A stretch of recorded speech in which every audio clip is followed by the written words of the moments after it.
እንግዲህ ተማሪዎቻችን አጠቃላይ ስለነዚህ ስለ ሶስቱ መደበኛ ኢመደበኛና ድብልቅ የሚሉ ክፍልፋዮችን ስንመለከት በመደበኛ ክፍልፋይ ውስጥ በኢመደበኛ ክፍልፋይ ውስጥና በድብልቅ ክፍልፋይ አይነቶችን እያንዳንዱ አይተናል።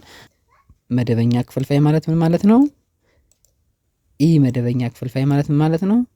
እና ድብልቅ ክፍልፋይ የምንላቸው ምንድናቸው? እነዚህ ነገሮች በደንብ እናንተ ትሰራላችሁ። ስለዚህ ተማሪዎች እንደ የቤት ስራ መሰጣችሁ በሚቀጥለው ክፍል እስክንገናኝ ድረስ በእነዚህ የመደበኛ ክፍልፋይ አይነቶችን 3 የኢመደበኛ ክፍልፋይ አይነቶችን 3 እና የድብልቅ ክፍልፋይ የምንላቸውን 3 ኤግዛምፕሎች ሰርታችሁ በሚቀጥለው ክፍል እስክንመጣ ድረስ ተጠብቁናላችሁ ማለት ነው። ስለዚህ ስንገናኝ በሚቀጥለው የእነዚህ ምላሾች ሰርተን መቀጠል እንችላለን ማለት ነው። ስለዚህ እያንዳንዱ እነዚህን ከሰራችሁ በኋላ ወደ መጽሐፋችሁ መጠን ስናይ የክፍልፋይ አይነቶች ከዚህ በታች የተሰጡ ምስሎችን እያንዳንዳቸው እኩል ተከፋፍለዋል። እያንዳንዳቸው ምን ይላል? እኩል። የመጀመሪያው ምስል ላይ አረንጓዴ የተቀባውን ክፍል የሚወክል ክፍልፋይ ቁጥር ጻፉ። አጠቃላይ በመጀመሪያ ጊዜ መቁጠር ያስፈልጋል። ስለዚህ ከስንት ተከፍሏል? ይሄ 4 ማዕዘን ውስጥ ያለው ቦክሶች ከስንት ተከፍለዋል አይደል? እዚህ ጋር የተከፋፈሉበትን በደንብ ስናይ በስንት ነው የተከፋፈሉት? 1 2 3 4 5። ስለዚህ ተቆጣሪው ስንት ነው ማለት ነው? 5 እናስቀምጣለን። አያችሁ፣ እያንዳንዱ ተቆጣሪው ስንት ነው ማለት ነው? 5 እናስቀምጣለን። ስለዚህ እቺ ጋር ማን እናስቀምጣለን?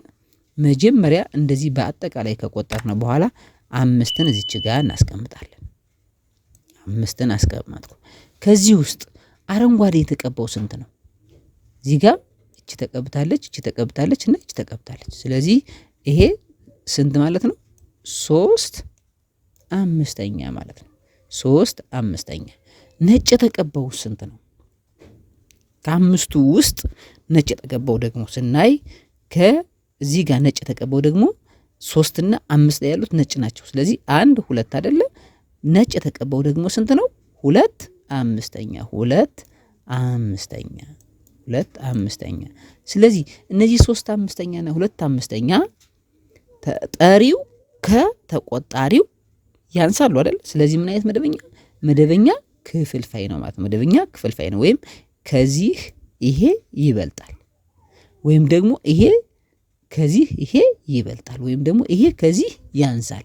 ስለዚህ ጠሪው ከተቆጣሪው ካነሰ መደበኛ ክፍልፋይ ነው ማለት ነው። መደበኛ ክፍልፋይ ነው።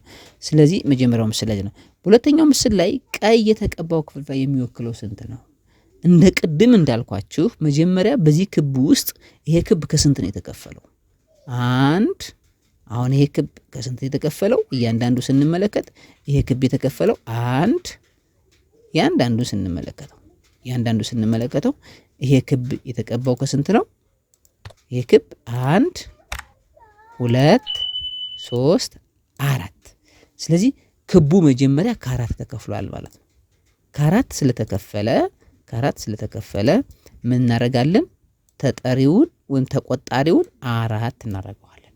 ከዛ ላይ እናደርግና ይሄ ስንት ነው? ቀይ የተቀባው 1 አይደል? 1 3 1 አይደል? 1/4 ማለት ነው። 1/4። ይሄም በተመሳሳይ መደበኛ ክፍልፋዮች ነው ማለት ነው። መደበኛ ክፍልፋይ ነው። ከሚከተሉ ክፍልፋዮችን ተመልከቱ፣ በደንብ እንመልከት። እስኪ እነዚህን ክፍልፋዮችን ስናያቸው በደንብ እንመልከታቸው። እነዚህን ክፍልፋዮቹ ያያችኋቸው ነው አይደል? በደንብ እንመልከታቸው።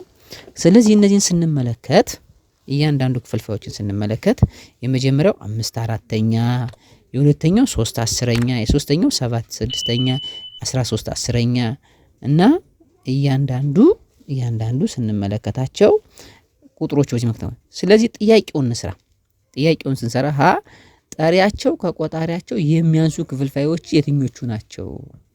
በደንብ እዩ። ጠሪና ቆጣሪያቸው። ቅድም ስለ ጠሪ ምንነትና ስለ ቆጣሪ ምንነት አስተምሬያለሁ ካሁን በፊት ባለው።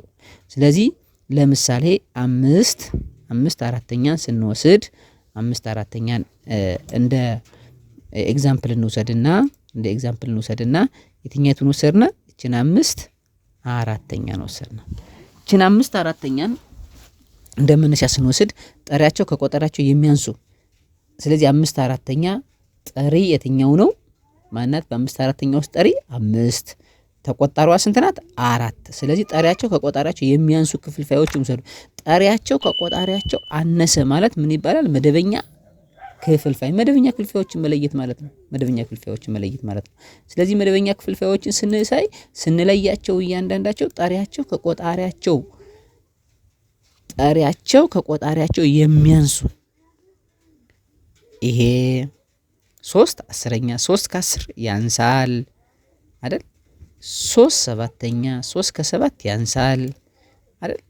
6/7ኛ እነዚህ ጠሪያቸው ከቆጣሪያቸው የሚያንሱ ናቸው። መደበኛ ክፍልፋዮች ናቸው። ጠሪያቸው ከቆጣሪያቸው ጋር እኩል የሆኑ ደግሞ አሉ።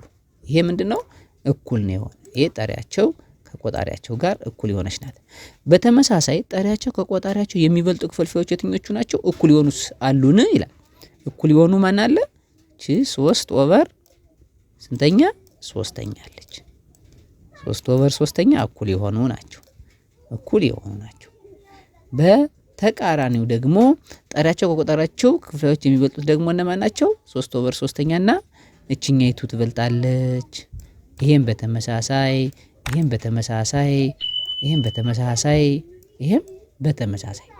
እነዚህ የተለየ ቢጫ አይነት ከለር ያስቀመጥኩባቸው ቁጥሮች ጠሪያቸው ከቆጣሪያቸው የሚበልጡ ናቸው።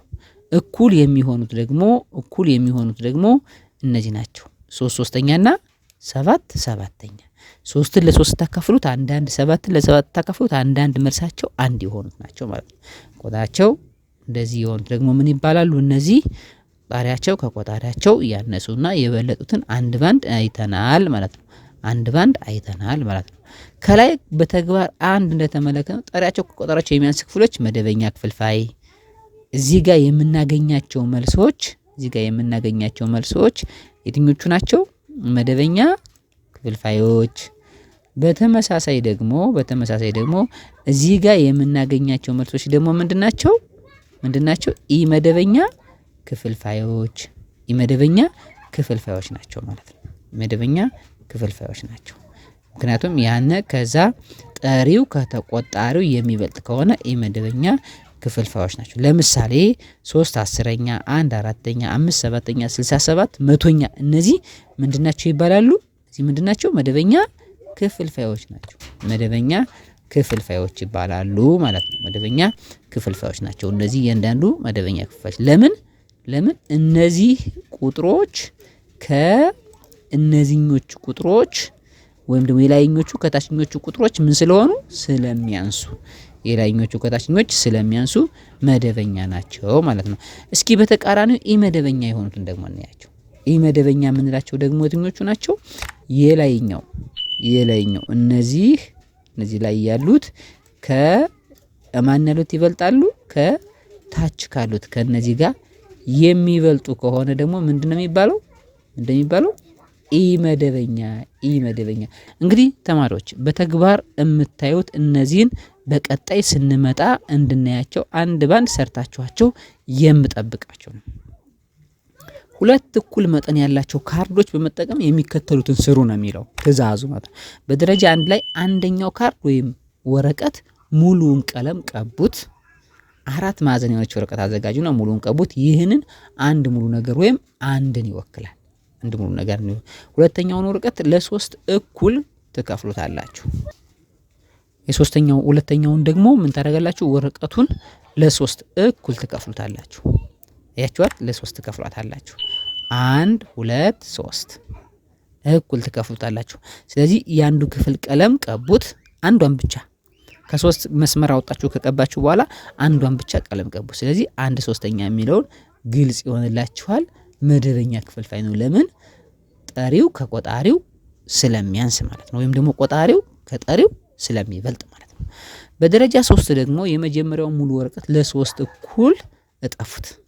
3 እኩል ታጥፉታላችሁ። እዛ ቀለም የተቀባው 1/3ኛውን ታገኙታላችሁ። ከዛ ደግሞ ወደ ምን ትሄዳላችሁ? አንድ ሙሉ 1/3ኛ ጋር ተመሳሳይ የሆነ ክፍልፋይ ስንት ነው? ስለዚህ በዚህ ልክ በደንብ ታነባላችሁ ማለት ነው።